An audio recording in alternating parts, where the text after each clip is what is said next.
શુભારંભ કર્યો છે। તો આવો જાણીશું જનસંપર્ક યાત્રામાં કોંગ્રેસ નેતાઓએ કરેલી મનની વાતને આજની અમારી આ વિશેષ રજૂઆતમાં।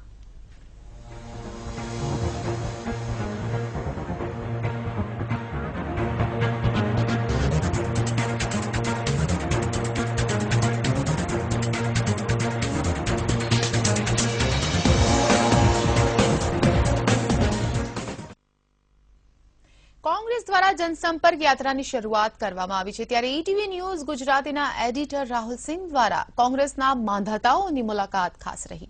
આ મુલાકાતમાં કોંગ્રેસ કેવી રીતે આગેકૂચ કરશે, કેવી રીતે હિન્દુત્વવાદ તરફ તેની દિશા રહેશે, તે તમામ વાતની ચર્ચા કરવામાં આવી। તો ચાલો સૌપ્રથમ સાંભળી લઈએ ગુરદાસ કામતને।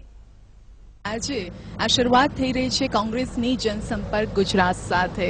કોંગ્રેસ કરવા જઈ રહી છે જનસંપર્ક ગુજરાતની જનતા સાથે, ગુજરાતના કાર્યકર્તાઓ સાથે, કારણ કે સ્થાનિક સ્વરાજ્યની ચૂંટણી પણ સામે આવી છે, ત્યારે હવે આ મોકો છે કોંગ્રેસ માટે એડી ચોટીનું જોર લગાવવાનો। આજે કોંગ્રેસની અપર કેડર આપણી સાથે ઉપસ્થિત છે અને વાત કરીશું વન બાય વન બધા જ નેતાઓ સાથે। ભરતસિંહ સોલંકી અત્યારે ઉપસ્થિત છે, શંકરસિંહ વાઘેલા અત્યારે ઉપસ્થિત છે, કામતજી ઉપસ્થિત છે, સિદ્ધાર્થભાઈ પણ આપણી સાથે ઉપસ્થિત છે। અને સૌપ્રથમ વાત કરશે ईटीवी गुजराती ना एडिटर राहुल सिंह। राहुल जी, आप बात करेंगे कि क्या कुछ अभी राजनीतिक समीकरण हो रहे हैं कांग्रेस में?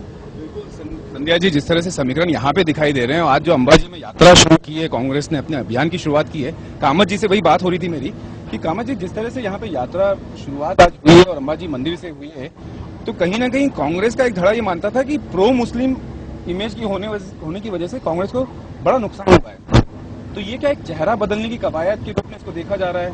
राहुल गांधी के केदारनाथ यात्रा और अब कांग्रेस की यहाँ पर अभियान यात्रा, जो चुनावी अभियान यात्रा मंदिर से शुरू होना। बिल्कुल, ये असल में जो सवाल आपने किया है, ये भारतीय जनता पार्टी आरएसएस का एक षड्यंत्र था कि कांग्रेस को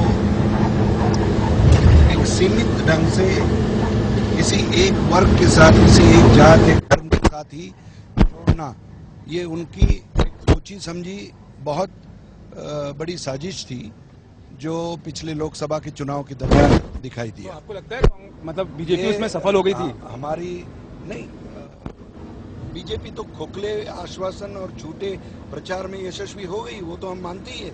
पूरा देश अब मानता है कि बिल्कुल झूठे प्रचार के शिकारी बन गए हम लोग, क्योंकि हर मंदिर में जाना, हर चर्च में जाना, हर मस्जिद में जाना, ये सेक्युलर इमेज जो कांग्रेस की छवि है पूरे आज 130 की साल के इतिहास, वो हमने कभी उसमें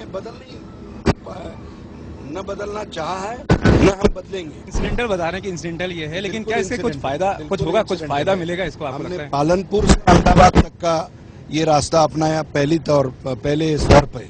जैसे मैं राजस्थान का 5 दिन का दौरा करके आया हूँ, वैसे यहाँ की 5 दिन का दौरा शुरू हुआ है। वहाँ भी मंदिर से शुरू किया था क्या? वहाँ भी हम राजसमंद गए थे, राजसमंद से लेकर हम वाया उदयपुर, डूंगरपुर, बांसवाड़ा, प्रतापगढ़। ओवरऑल कांग्रेस में जो ऑर्गेनाइजेशन में बदलाव की बात आ रही है, जहां नुकसान की जब बात होती है कि कांग्रेस को जितना नुकसान पहुंचा है एक इमेज की वजह से, कि प्रो मुस्लिम इमेज की वजह से ज्यादा नुकसान पहुंचा है, तो कहीं ना कहीं एक राष्ट्रीय स्तर से लेकर राज्य के लेवल पर भी इस बदलाव को देखा जा रहा है। अजमेर शरीफ दरगाह पर भी गया था पिछले महीने, जब वहाँ डिविजनल सम्मेलन हमने किया, तो अजमेर शरीफ में भी मैं माथा टेकने के लिए गया था। लेकिन कामत साहब, अभी आज जो यात्रा हो रही है, उसमें एक सवाल मैं जरूर आपसे पूछना चाहूंगा कि ये यूनिटी देने का मैसेज कि हम लोग साथ हैं, एक साथ हैं, एक ही इसकी जरूरत क्यों पड़ी?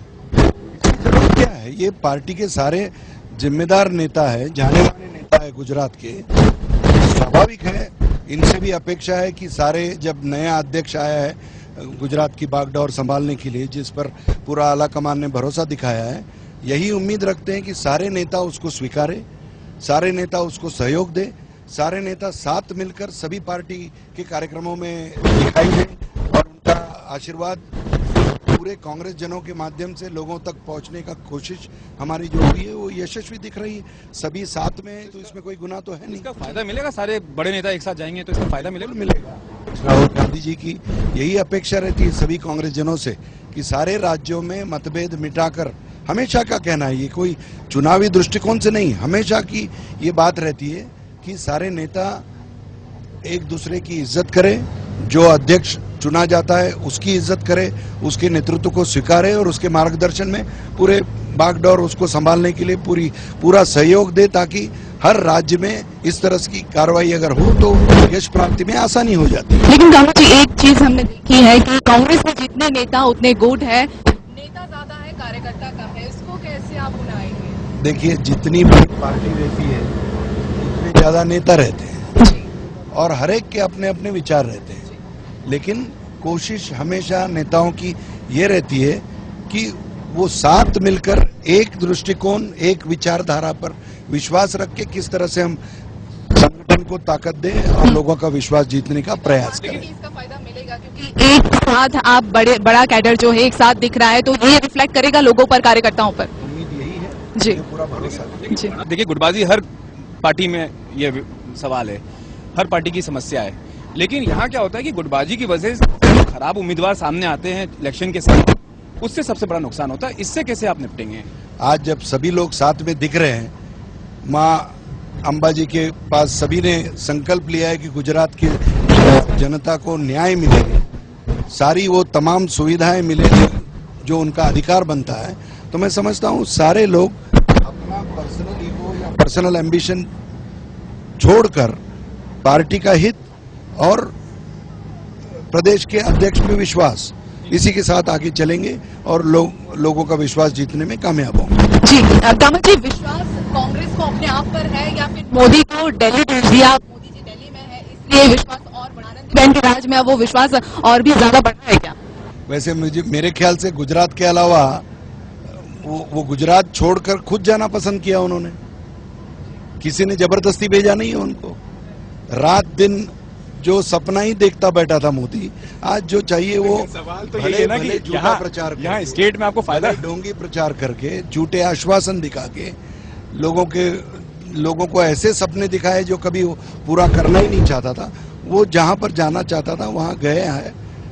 वो रहता तो भी आज मैं समझता हूं जिस प्रकार का प्रचार उन्होंने या खोखले आश्वासन मुख्यमंत्री रहते हुए भी अगर किया होता इस बार, तो इसी तरह का जो रिजल्ट हमको मिलता, यही मुझे लगता है कि मोदी यहाँ होता तो भी हम जीतते, मोदी वहाँ रहते हुए भी हम जीतेंगे। उम्मीद है कि ये जिस तरह से अभियान की शुरुआत हुई है, जनसंपर्क गुजरात की माता के दरबार से शुरुआत की है, तो आगे भी ये उम्मीद। देखिए, सीबीआई को बार बार जब ये 2 थी तब बीजेपी वाले कहते थे कि ये कांग्रेस ब्यूरो ऑफ इन्वेस्टिगेशन है। क्या हम आज ये कहे कि ये बीजेपी ब्यूरो इन्वेस्टिगेशन है? तो पार्टियां तो आती रहेगी जाती रहेगी, लेकिन जिस हिसाब से ये समय पसंद किया है, एक साइड में वसुंधरा जी, सुषमा जी का नमो टू लमो, लमो टू नमो, वो जो हो रहा था उस समय जानबूझकर विदाउट एनी रीजन, कोई बेस नहीं था, इसके बावजूद भी जिस हिसाब से सीबीआई की रेड हुई है, मैं समझता हूँ कि ये पॉलिटिकल वेंडेटा है, राजकीय किन्नाखोरी, बदले की भावना जिसको हम कहते हैं, क्योंकि जनता का ध्यान हटाना है। तो नमो से लमो हो रहा था वसुंधरा जी, सुषमा जी का, तो वही लोगों ने लीक किया चालू रेड के दौरान कि यहाँ 1700 करोड़ का घपला है, ये रेड हो रही है। रेड पूरी होने के बावजूद अगर वो कहते तो अच्छी बात है। आखिरी में 10 घंटे की रेड के बाद एक भी चीज अनधिकृत कुछ नहीं मिला। समझता हूँ कि अगर कुछ मिलता उसके बाद वो कहते तो इनको भी जिंदगी नहीं लगता, लेकिन ये पॉलिटिकल वेंडेटा था। वाघेला साहब, एक तस्वीर बड़ी चर्चा में आई जिस वक्त आपके यहाँ रेड हुई, उस तस्वीर में आप मोदी साहब के गले लग रहे थे, तो लोगों ने बड़ी चुटकीली कहा, लगता है बड़े जोर से गले लगा लिया आपने मोदी साहब को। ये जो होता है ना गले लगने का, बहुत साल तक हमने गले लगाए हैं, तो लोग कहते हैं कि भाई इन्होंने ऐसा क्यों किया। तो ये तो सीबीआई तो पीएमओ के नीचे आती है, और जब पॉलिटिकल लोगों के घर सीबीआई जाती है तो पॉलिटिकल क्लियरेंस लेना पड़ता है। बशीर बद्री साहब का शहर है, ये नए मिजाज का शहर है, ये नए मिजाज का शहर है, जरा फासले से मिला करो, कोई हाथ भी ना मिलाएगा जो गले मिलोगे तपाक से। देखिए, मैं जब सीएम साहब पीएम बने तो मैंने कहा था कि आपका कोई दोस्त नहीं, ये दूसरी जगह आप जा रहे हैं, वहाँ जाएंगे, सूट हो न हो, आखिर में कहीं आना है तो घर पर आइए, अपनी माँ के पास जाइए और वहाँ रोइए। और मैं समझता हूँ ये दिन जल्दी आएगी। आज दिल्ली से सब लोग किनारे करके शायद जल्दी 2020 तक 19 तक इंतजार नहीं करना पड़ेगा। हो सकता है इनको जल्दी अपने माता जी के पास भेज दे। એ દિવસે તમારો ખભો હશે તેમ ઓફકોર્સ મારો ખભો આજે બી એમને હું આપીશ, એ વખતે બી આપીશ. પૂરી મારી સહાનુભૂતિ રહેશે એમના માટે. आई नो हिम थॉरली, इस हिसाब से वो है, मैं पूरा जानता हूँ. ગુજરાતની સ્થાનિક સ્વરાજ્યની ચૂંટણી છે, કોંગ્રેસની હવે શું રણનીતિ છે? જનસંપર્ક ગુજરાતની શરૂઆત તો થઈ ગઈ છે. જો એક તો અમારા નવા પ્રમુખ ભરતસિંહભાઈ ખૂબ સક્રિય રીતે આખી પાર્ટીને હમણાં ચલાવી રહ્યા છે અને બધા મિત્રોએ ભેગા થઈને નક્કી કર્યું કે આ પરસોત્તમ મહિનાના પવિત્ર દિવસોમાં માં અંબાજીના ચાચર ચોકમાં જઈને એક સંકલ્પ કરીને, અને એ ચાચર ચોકમાં એક બોર્ડ મારેલું છે કે સપ્ત સંકલ્પ, એ સંકલ્પ કરીને પ્રજાના વચ્ચે જઈએ. તો આજે અમે ગુજરાતની જનતાને જે આટલા વર્ષોનું ભાજપનું શાસન, ચાહે વિધાનસભાનું હોય, તાલુકા જિલ્લા પંચાયત, મ્યુનિસિપાલિટી, મ્યુનિસિપલ કોર્પોરેશન, એના ઇલેક્શન આવી રહ્યા છે, સાચી વાત લોકોને સમજાવીએ અને એ સમજે કે ના બધું નકામું છે અને કોંગ્રેસને મત આપી એ વિનંતી કરવા માટે અંબાજી આપણે શક્તિ આપે, લોકોને પણ શક્તિ આપે બીજેપીના સામે પડવાની, એના માટેનો અમારો પ્રયત્ન છે. અને છેલ્લા ઘણા વખતથી બીજેપીનો ગ્રાફ ડાઉન જાય છે, કોંગ્રેસનો ગ્રાફ અપ થઈ ગયો છે.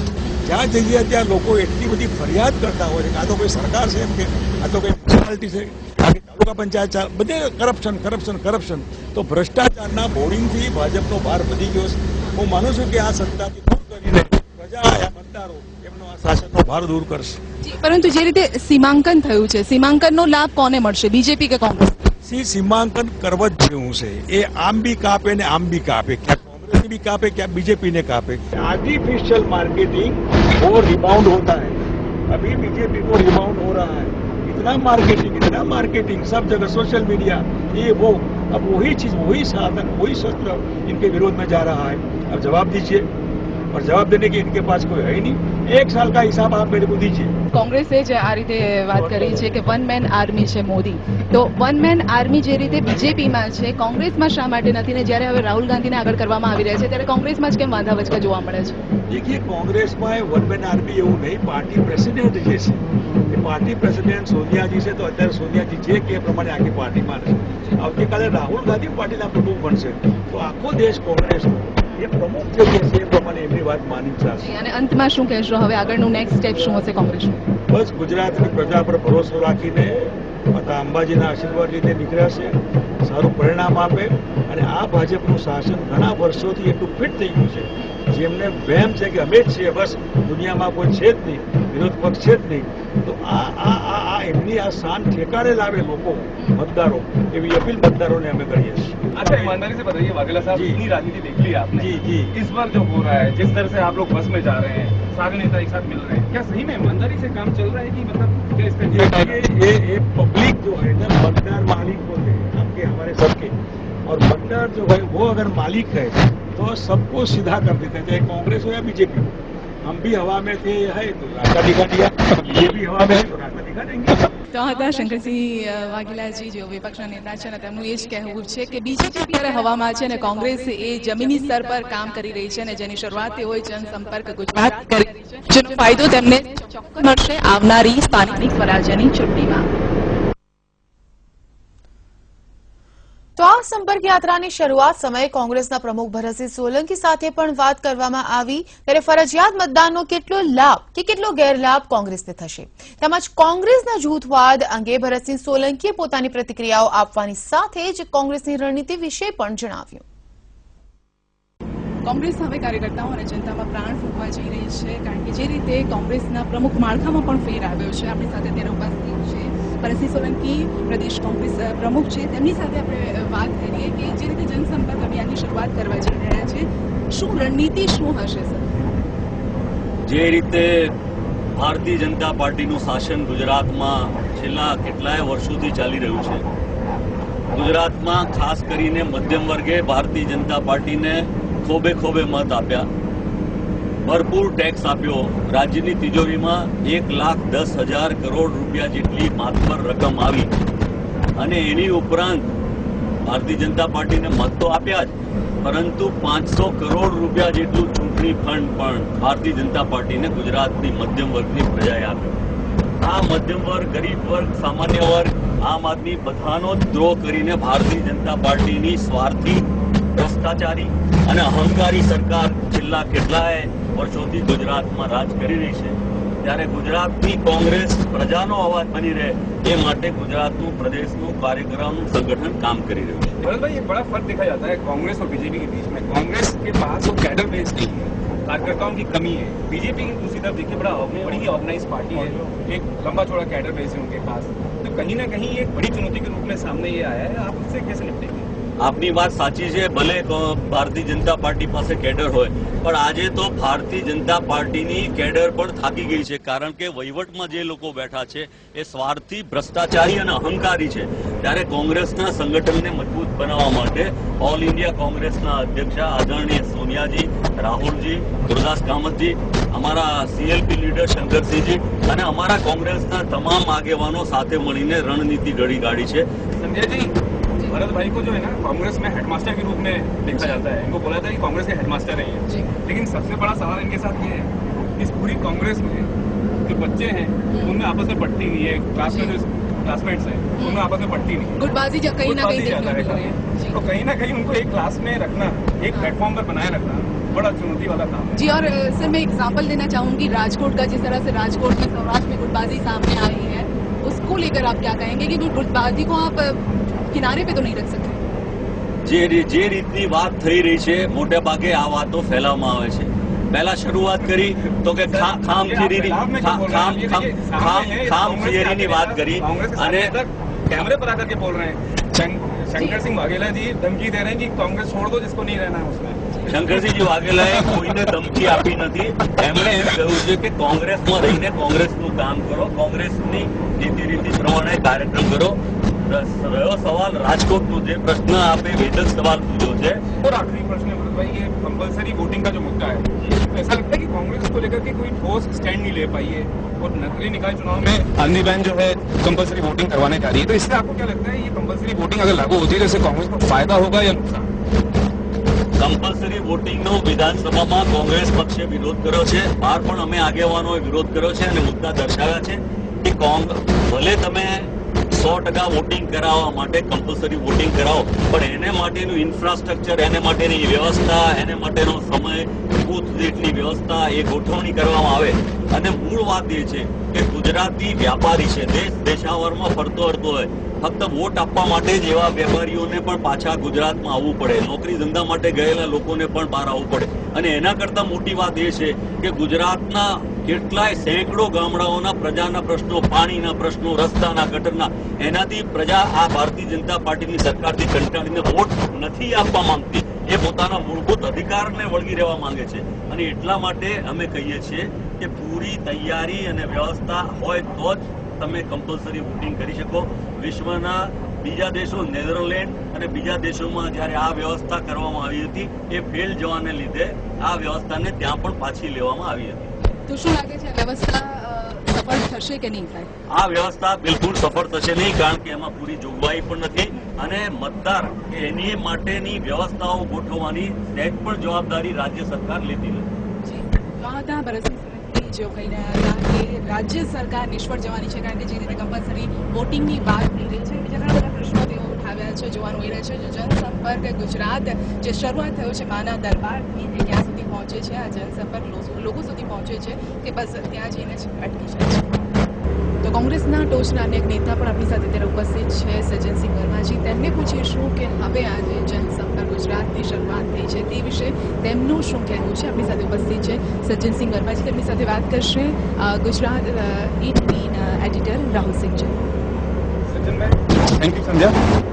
सज्जन भाई, कहीं ना कहीं आप मध्य प्रदेश स्टेट से आ रहे हैं और मध्य प्रदेश स्टेट जो है वो गुटबाजी के लिए, वहाँ भी गुटबाजी का भी, तो आपके पास क्या गुटबाजी को रोकने का फॉर्मूला है इस स्टेट में? राहुल जी, मैं आपके प्रश्नों का जवाब दो उसके पहले मैं अपने मन की बात कहना चाहता हूँ। मैं धन्यवाद देता हूँ गुजरात ETV पर कि जिन्होंने हमारे कांग्रेस के गुजरात जनसंपर्क अभियान को महत्व दिया और ये बात सिद्ध कर दी कि जिस तरह पक्ष बात की जाना चाहिए, इसी तरह विपक्ष भी मजबूत रहे, ये कोशिश गुजरात के ETV ने की। धन्यवाद देता हूँ। दूसरी, मैं अपने मन की बात करता हूँ। मोदी जी की जगह आपकी मन की बात गुजरात में हूँ, इसीलिए मैं अपने मन की बात कहना चाहता हूँ कि मोदी जी तो मोदी जी का रंग चढ़ गया है क्या सर आप पर भी? संजय जी, मुझे मोदी जी का रंग नहीं चढ़ा, क्योंकि गुजरात की धरती में हूँ, इसलिए गुजरात की एक महिला की बात नहीं, तो आप ये मानते हैं कि गुजरात में लोग मन की बात सुनते हैं? देखिए, मेरा कहना ऐसा है कि मोदी गाहे बगाए वक्त बेवक्त अपने मन की बात कहते हैं, तो मैं तो गुजरात की एक महिला की बात कहना चाहता हूँ। जसोदा बहन का नाम शब्द सुना, जिस महिला ने 40-42 साल दुख काटा हो, जिसने वैवाहिक जीवन को विधवा के रूप में गुजारा हो, ये अटल बिहारी वाजपेयी, सचिन तेंदुलकर, इन लोगों को भारत रत्न मिलने से पहले गुजरात की महिलाओं ने और देश की महिलाओं ने ये मांग करना थी कि यदि भारत रत्न देना है तो जसोदा बहन जैसी महिला को देना चाहिए, जिसने संघर्ष किया, अपने मुंह को बंद रखा, कभी अपने पति के खिलाफ, नरेंद्र मोदी के खिलाफ नहीं बोली। ऐसे लोगों को भारत रत्न देने से ये जो विषय है, ये आपको चुनाव में जीत तो दिला नहीं पाएगा। फिलहाल आपके सामने चुनाव है, स्थानीय स्वराज के चुनाव है, देखिए तो जीत कैसे मिलेगी कांग्रेस को, ये बताइए, उसका फॉर्मूला क्या है? मैं अपने मन की बात कहना चाहता हूँ, जो आपके माध्यम से कह ली, जीत का फार्मूला कोई बहुत बड़ी भारी बात नहीं है। यदि विपक्ष ईमानदारी से सरकार को घेरना चाहे, इतने सारे मुद्दे, एक मुद्दा गुजरात की सरकार रोज हमें देती है। मैं ये कहना चाहता हूँ कि पूरे भारत में मध्य प्रदेश महिलाओं के बलात्कार में सबसे आगे है, दूसरे नंबर पे दिल्ली और तीसरे नंबर पे गुजरात है। रोज 2-3 रेप होते हैं, बच्चियों के साथ मर्डर होता है। ये बात यदि हम ढंग से हाईलाइट करें, जिस तरह भ्रष्टाचार गुजरात में हो रहा है, भारत में कहीं नहीं हो रहा। 2-2, 3-3 मंत्रियों को सजा हो गई, लेकिन हटाने के लिए तैयार नहीं है आनंदीबेन और नरेंद्र मोदी। जिस तरह वसुंधरा राजे और सुषमा स्वराज ललित मोदी कांड में लिप्त पाए जाते हैं, कांग्रेस की सरकार होती तो 1 मिनट में हम इस्तीफा लेते हैं। ये इन बातों को हम दमदारी से यदि गुजरात की जनता के सामने रखें। देखिए, वसुंधरा राजे का नाम आया, सुषमा स्वराज का नाम आया, तो नरेंद्र मोदी ने सबसे पहले अटैक किया शंकर सिंह वाघेला पे, सबसे पहले अटैक किया वीरभद्र सिंह जो हिमाचल प्रदेश के मुख्यमंत्री। ये मैटर सबसाइड हो जाए और कांग्रेस के लोगों को तो ये बात जनता तक हम पहुंचाएंगे तो निश्चित रूप से कहीं न कहीं हमें लाभ मिलेगा। जी, तो क्या ये ध्यान डाइवर्ट करने की रणनीति थी बीजेपी की? निश्चित रूप से। देखिए, जब सुषमा स्वराज, ललित मोदी और वसुंधरा पे अटैक होता है, तो सीधे सीधे नरेंद्र मोदी ये सिद्ध करना चाहते कि हम भ्रष्टाचारी नहीं, कांग्रेस के लोग भ्रष्टाचारी, जबकि न शंकर सिंह वाघेला पे आरोप सिद्ध होंगे, न वीरभद्र सिंह पे आरोप सिद्ध होंगे, लेकिन एक जुमला उछाल दिया सीबीआई के माध्यम से। अगर साउथ गुजरात की बात करें, साउथ गुजरात के आप इंचार्ज भी हैं, कांग्रेस का जो कैडर सिस्टम है वहाँ पर पूरी तरह से टूटा हुआ, ऑर्गेनाइजेशन स्ट्रक्चर पूरी तरह से टूटा हुआ, कब तक ये रिवाइव होगा और कैसे होगा? देखिए, मैं राहुल जी, मैं मध्य प्रदेश का नगरीय प्रशासन मंत्री इसी विभाग का रहा हूँ जिसके चुनाव होने वाले, तो मुझे मैं समझता हूँ कि काफी अनुभव है स्थानीय समस्याओं को कैसे हाईलाइट किया जाए। हमने अपने प्रदेश अध्यक्ष भरत सिंह सोलंकी जी के साथ बैठ के गुरदास कामत जी के नेतृत्व में कुछ योजनाएं बनाई हैं, जिन्हें यहाँ से शुरुआत जो हुई अंबाजी से, ये भी उसका एक अंग है। તો કોંગ્રેસે જનતાના મનની વાત જાણવા માટે જનસંપર્ક યાત્રાની શરૂઆત કરી દીધી છે। એક શુભારંભ થયો છે, હવે જોવું એ રહ્યું સમય બતાવશે કે આ જે કોંગ્રેસની કવાયત છે તે કેટલી ખરી ઉતરે છે અને શું ખરેખર કોંગ્રેસ લોકોના મનની વાત જાણી શકે છે કે કેમ। આ સાથે જ સ્પેશિયલ રિપોર્ટમાં બસ આટલું જ। રજા આપશો, નમસ્કાર।